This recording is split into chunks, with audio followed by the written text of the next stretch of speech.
everyone. Welcome to the 94th episode in our AI and You podcast series. Today is Thursday, June 16th, 2022, and I'm your host, Vicar Saidi. I'm a computer scientist and engineer, a lecturer, and a consultant. I'm also the author of several books. My most recent book is about artificial intelligence and is titled The Genome Affair. The Genome Affair is a speculative work. It examines what the world might be like if some of the more extraordinary capabilities forecast to be realized in AI over the next 20 to 30 years were actually realized today. Given the growing list of frightening existential threats humankind now faces, the book pays particular attention to the impact AI is expected to have on world affairs. The book is available in ebook format for those who prefer to read on a digital device, but it's also available in a high-quality paperback edition. The Genome Affair is available on Amazon, so I hope you'll take the time to read it and to leave a review. Amazon book reviews are very helpful for writers. I am very interested in how science and technology influence world affairs and the big questions facing humankind, studying at the confluence of the great disciplines of human history, political science and thought, international affairs. Science and technology offers a deep understanding and pedagogically important lessons of how advances in human endeavor have influenced and impacted civilization. I'm available to give talks on artificial intelligence and its related technologies, and on the impact AI is expected to have, or is already having, on our world. If you'd like to get in touch with me to arrange a web-based event or consulting meeting with your company or organization, you can find my contact info in the podcast notes below. Please make sure to subscribe to my channel, like this video, and share it with others if you find the content valuable. Thank you. And now, on to today's podcast. In our last podcast, episode 93, I spoke about the transition from Sapiens 1.0 to Sapiens 3.0 and what this will mean for humankind.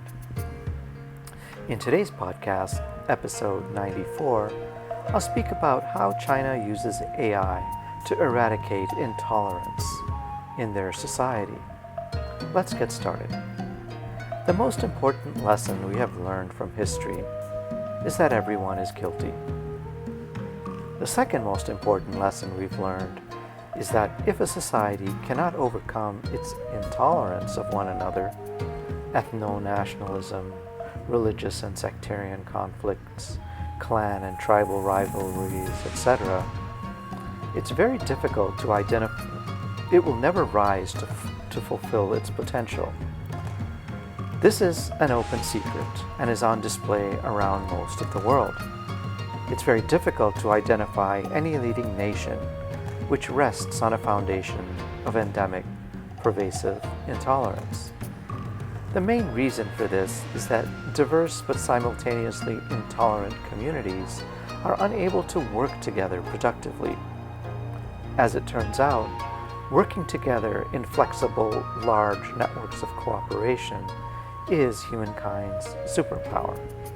It distinguishes us from all other species, and virtually all our great achievements across 12,000 years of civilization can be traced to our ability to establish these networks of cooperation. Unfortunately, tolerating differences between people within the same society is something that most of humankind finds too difficult to achieve. Despite irrefutable evidence that the development of their shared society cannot be erected on a corroded foundation of endemic, pervasive intolerance, most societies have not demonstrated the ability to implement the cultural and societal changes required to establish tolerance. Even in a nation as advanced as the United States, it's shocking to learn that 70% of America's GDP is generated by just 5% of the nation's landmass. These are the most tolerant communities and self-contained ecosystems, including Boston, Cambridge, the LA Basin, New York City, the San Francisco Bay Area, Silicon Valley, and a few other major metros. These socioeconomic ecosystems are able to attract, nurture, and retain the best academic institutions, medical and scientific institutions, technological and industrial organizations, as well as the best of the arts and humanities. The remaining 95% of the American nation generates only 30% of the country's GDP, overwhelmingly from traditional industrial output and services, and the hospitality sector. This is similarly the case in the UK, prominent examples of world-class ecosystems being London and Oxbridge. Sadly, although the pathway to achieving such advanced, developed, diversified economies with correspondingly literate societies is an open secret, the foundational tolerance underpinning such advanced socioeconomic ecosystems has for most communities and societies around the world proven intolerable. An examination of China is a unique case study in achieving a tolerant foundation upon which to build a developed society. The Chinese Communist Party understood that it is impossible to build a modern, developed economy and society on a foundation infested with intolerance.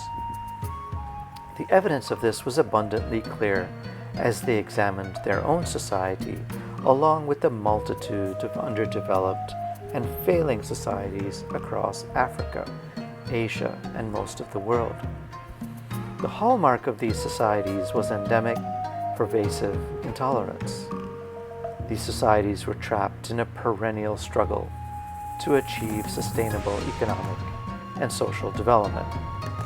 But China has also correctly observed that it took many centuries for North America and Western Europe to achieve the current degree of tolerance vis-a-vis constitutionally and legally enforced liberalism.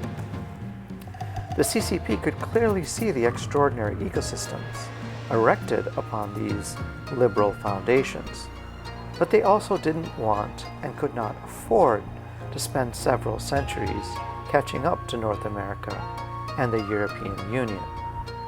They were thinking in 5-year planning cycles. China has 55 distinct ethnic groups, and they realized, probably correctly, that if they were to wait for all these groups to learn to tolerate one another, economic and social development to world-class status might still be a millennium away, or perhaps it would never happen. Thus, the Chinese Communist Party opted for a different pathway to achieve tolerance in their society. They chose an authoritarian approach and used the power of the state to define an ideology for the people of China, Xi Jinping thought. It's captured in what we know as the Little Red Book, and it is studied at lunchtime in leading Chinese companies. Workers are encouraged to memorize passages and to compete in recitations. The CCP has also chosen a uniform culture, the Han culture, as well as a uniform language, Mandarin. Any Chinese person who would like to progress from life as a peasant farmer or herdsman in the country's harsh western interior will need to successfully demonstrate the subjugation of their own culture, ethnicity, language, and religion in favor of Han Chinese, the Mandarin language, and Xi Jinping thought. We can observe this forced cultural, linguistic, and religious identity transformation on display in the northwest province of Xinjiang in recent years. Only once convincingly transformed into a Han Chinese citizen can people gain access to the developed parts of China, where they can attain good-paying jobs, schools for their children, and access to better health systems. It is a novel experiment in the identity subjugation of hundreds of millions of people, and not something that free people in the West will tolerate. Nevertheless, it does seem to be a palatable option to many authoritarian figures in Africa, Asia, Central Europe, and beyond. These tyrants would also like to erect the socioeconomic ecosystems of America and the UK without relinquishing their power as absolute dynastic rulers, whilst simultaneously crushing centuries of ethnic, religious, sectarian, and tribal disputes, which do not serve their economic or political interests. Historically, the Chinese approach has proven very challenging. The Soviet Union also tried to purge cultural, ethnic, linguistic, and religious identities in favor of a Russo-Soviet identity, but they failed. They didn't have the technological ability to forge and sustainably enforce a centrally planned socioeconomic system or polity. But with the advancements of Fourth Industrial Revolution sciences and technologies, things have changed. Specifically, artificial intelligence can now be used to constantly surveil an entire society, even one as large as China's. People's behavior can realistically be monitored from moment to moment, and offenders can be quickly punished. If misbehavior vis-à-vis the expectations of the state continue, a new AI-based system called a social credit score can be employed to make life very expensive and inconvenient for offenders. In this system, everyone has a rank which rises and falls in response to their obedience to the state, and subsequently access, availability, and costs of goods and services can be altered based upon their behavior. In the infrequent cases in which this social credit score is ineffective in controlling a citizen's behavior, offenders can be made to return to an agrarian or pastoral existence in the remote western interior of the country, or they can be made to disappear completely. It's a chilling approach to achieving tolerance in a society, but we must acknowledge that it has been effective in laying a foundation upon which to erect an advanced economy and society. Today, China is the second largest economy in the world. But what are the long-term ramifications of such a statist approach to tolerance? Will it be sustainable? How do the citizens of China feel about living in such a society and about losing all dimensions of their identity? Undoubtedly, this is a deeply emotive issue which goes to the core of who we are as humans. And how do the people of the world view the Chinese system and the nation? At least at this point, the evidence seems to show that liberal democracies are far preferable to the state-enforced model for tolerance now on display and implementation in China. But time will tell. Liberal democracies are not free from faults or flaws either. Thank you for spending some time with me. I'm trying to follow the TED Talk format, and so I'm keeping these podcasts under 20 minutes. Let me know what you think. I hope you'll find these insights into artificial intelligence helpful, and I hope you'll read my new book, The Genome Affair. It's on Amazon. Until next time, then, this has been the AI and You podcast with author Vicar Saidi.